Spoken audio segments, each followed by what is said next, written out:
And Scalar454 here, welcome back to the channel.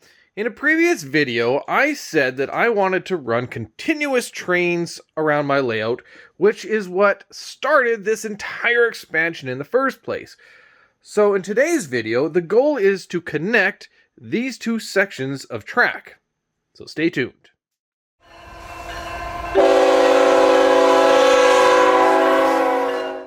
Let me show you what we have done since our last update.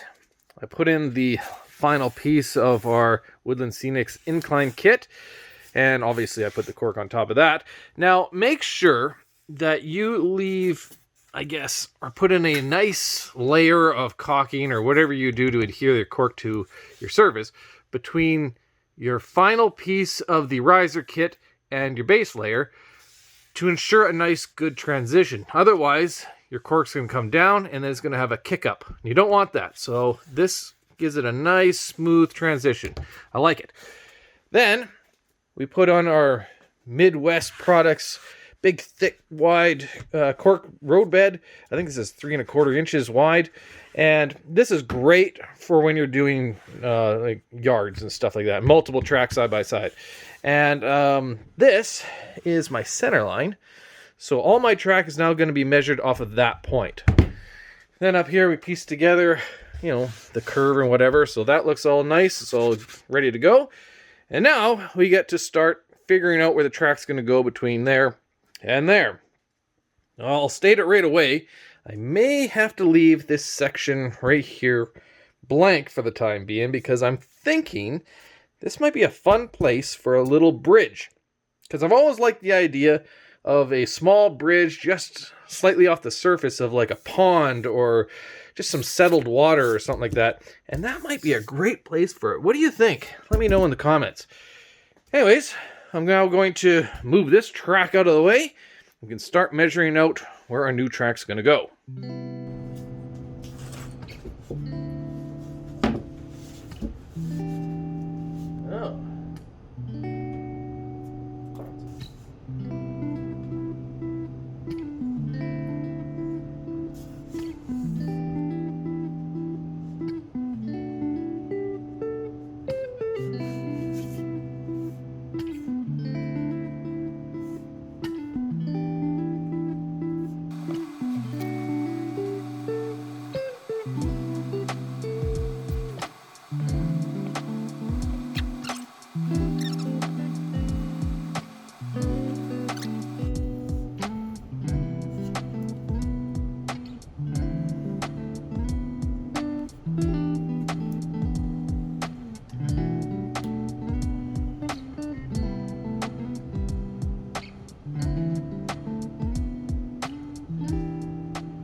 Turns out I didn't have as much room as I initially thought. So this required a little bit more thinking than expected. This is my 18-inch radius curve right here, and about a 16.5-inch radius curve here. Over here, you'll see there's a line right here that is 1 inch from the line between the two sections.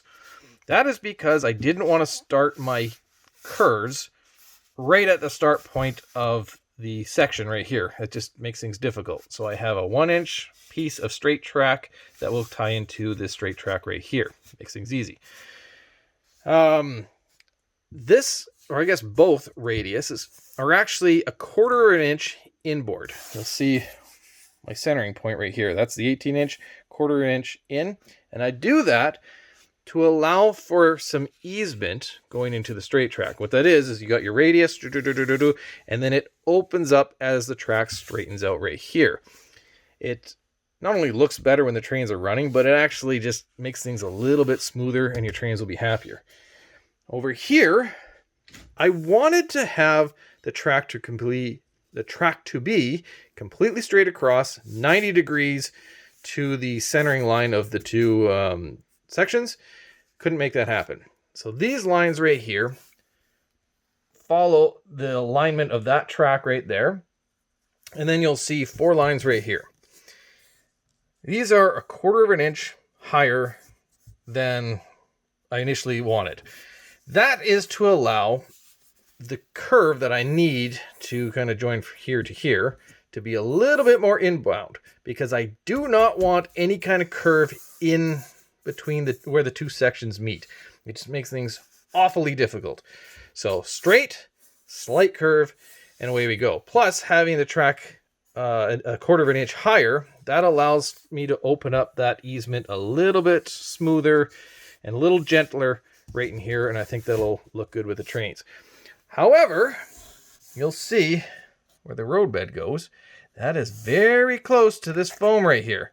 So I may need to do some cutting right here in the foam just to allow a little bit more clearance. We'll see. Especially when you consider the plaster kicks out a little bit more. Eesh, that's tight. Lastly, the track is 1.5 inches apart, which is great for straight track, but on a curve that might be a little tight. And when you're running trains with long cars, you don't want that kick out to interfere with the other train. So I may need to do some test track right here just to make sure it actually works before I glue everything down. We have our cork roadbed down. The curve is pretty good. I like it. I did leave a gap right here like we talked about earlier. I might put a bridge there. I did check the spacing between the track to make sure trains could go by each other. It all seems fine, so that's great. I'm now going to use some of this Great Stuff expansion foam, same stuff we have up in here. And I'm going to spray it in this area right here because I want more of a slope than a sharp cliff.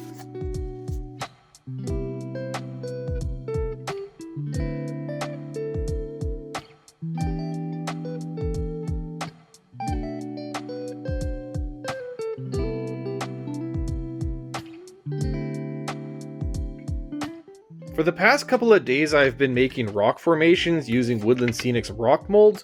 I made a video of that in the past. If you want, check that out. I have carved out my foam to the rough shape that I want.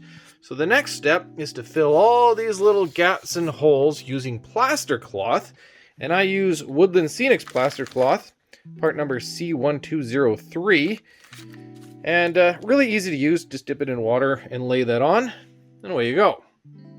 Obviously, I've taped off my entire area because plastering can be quite messy.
That's step one done.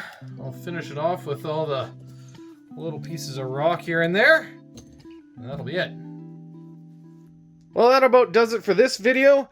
We have all the plaster up, which is a big task. I'm happy to get that done. You can see the different kinds of rock formations that we have going on in there. That's great. It's going to look fantastic once I get it all painted up and all the ground cover done on it, but I don't think I'm going to be painting this anytime soon. Obviously, we need to get the track down first, and then I think I want to paint the track before I paint the plaster. Also, I did get the plaster done over here. It's not a lot. It just kind of smooths it all out.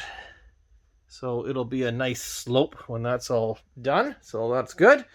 And then I wanted to come back to this spot right here. I asked you guys in the beginning of the video, should I cut this out, put a pond in, and then have a double bridge over there? I think that'll look cool. However, someone gave me a great idea. I'll still cut this out, but not as far. I'll put a culvert in. These tracks will go over as normal, so roadbed and, no bridge. But then right about here or so, I'll have the other side of the culvert, maybe a road going over it, and that opens up to a much bigger water feature, which extends right to the edge of the layout. And then I have a switching track that goes over there, so that's where my bridge would be. I love this idea. I think that's fantastic. I think it'll, make a much more of a focal point to the layout. The drawback is this would be a switching line, so not a lot of action, small trains, whereas this would be a main line, and which obviously we have continuous running, lots of trains going on it, and big trains, which I like. So leave a comment what you guys think. Would love to hear your thoughts. But if you like this video, hit the thumbs up, subscribe, and thanks for watching.